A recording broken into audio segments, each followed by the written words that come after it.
I want to leave you with this very informed position that Sadhguru ji took on the hijab controversy. Listen in and please write to us what you think about this issue. Let me pick up, the current example of the hijab controversy. In Karnataka begins from a school, then it's not localized there, it just spreads, becomes a national issue in Supreme Court, in different courts, and just look at the way the atmosphere is vitiated. People are saying hijab first, not kitab first. See, whether you wear a hijab or burqa, or you wear a sari, or you wear salwar kameez or a pajama, what you wear, or you eat khichdi or biryani, all of it comes from soil. So soil is a tremendously unifying force.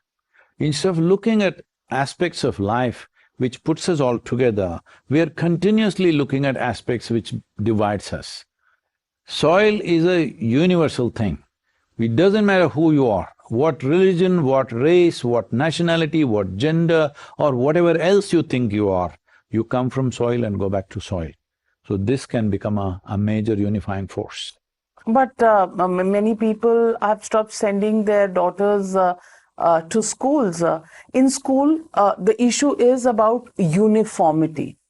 Where do you stand on this? In schools, should children be separated from each other in the manner they look, or should there be a dress code that makes everybody look equal? Where do you stand on it? See, when you're in school, that means you're still considered a child. Below 15 or 18 years of age, you're considered a child. When you're a child, you should not be fed with the poison of division. When you're a child, you must grow free of those things. It's very, very important. How you do it, for each culture, it's left to themselves. But it's extremely important. Children need not grow in the exact mold of the previous generation of people. Whatever prejudices, problems, hatreds, loves we have for each other, this need not be imposed upon children. It's very important. How you achieve it, maybe different people have different ideas how to achieve it, but this is a must, that next generation should not be limited by what we have been limited with, should not be enchained by what we have been chained with. It's very, very important that we do that for every generation. This is a fundamental responsibility of every parent, every adult, every teacher, that the children do not pick up the prejudices that you have lived with.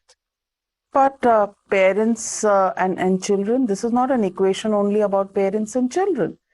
The whole national politics is involved in it. What do you do in a situation like this? That's not like that.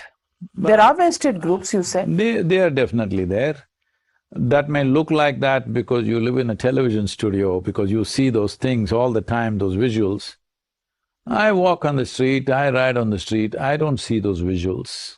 Only when I turn on the TV, I see those visuals. I'm not saying they're not true. They're true, but they're not as big as they seem to be. So the fault is ours. I'm not saying that. It's your business to show what's happening there. I'm not saying it's a fault. That is the business of the news channel. You don't show an empty street peacefully, everybody is walking around. What is the point of that? You show where the wound is, all right? There may be a little wound on my body, but that is not the whole body. What do you make of the argument where people say Sikhs are allowed to wear turbans? You're wearing one. I don't know if you describe it as a turban. I didn't go to school like this. Let me tell you my experience. When I was young, for some reason, the usual Hindu way of, shaving your head at some temple, that did not happen to me. By the time I was 3.5, I had such big curly head, all right? So for some reason, I never allow anybody to cut it. So when they put me in a convent school, there they insisted that I must cut it. Then I said, I won't go to school. So they took me to another town.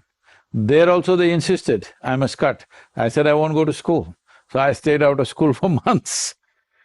But one day, I'm like 4 years of age, or maybe 4.5 at that time.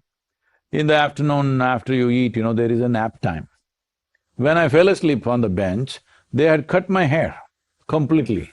against your wishes, Yes. against the fundamental So right under the I refused to go to Constitution. that school. I got out of that school and I said, I'll never again go back there. But after that, haircut became natural till I became 16, 17. After that, again, I have not cut my hair. But now you're allowed not to, but should Yes, it's Article unfortunate. 25 and See, 19 apply? see, that is, they're applying European rules on Indian children because today we have forgotten. In India, if you look back 50 years ago, most of the boys also had plaited hair. So they want to cut that and make us into English people, all right? So unfortunately it is so, because of that enforcement, today a whole lot of young men have everything shaved in their face because they want to look like English people, because that is the ideal way a man should look, not like this. They think this is a natural thing that happens to a man, but they think this is freaky, he's got a beard. No, that is freaky. You don't know why you're shaving yourself. People can give an explanations, but you don't know why, all right? So leave that, it's okay, but at the same time, it's very, very important in a given society. If we have to move forward, we have to constantly look at points that will unify us, not points that divide us. Soil is that aspect which puts all of us together. If you don't get it in this life, at least when you're buried, you understand the same worms eat you, all right?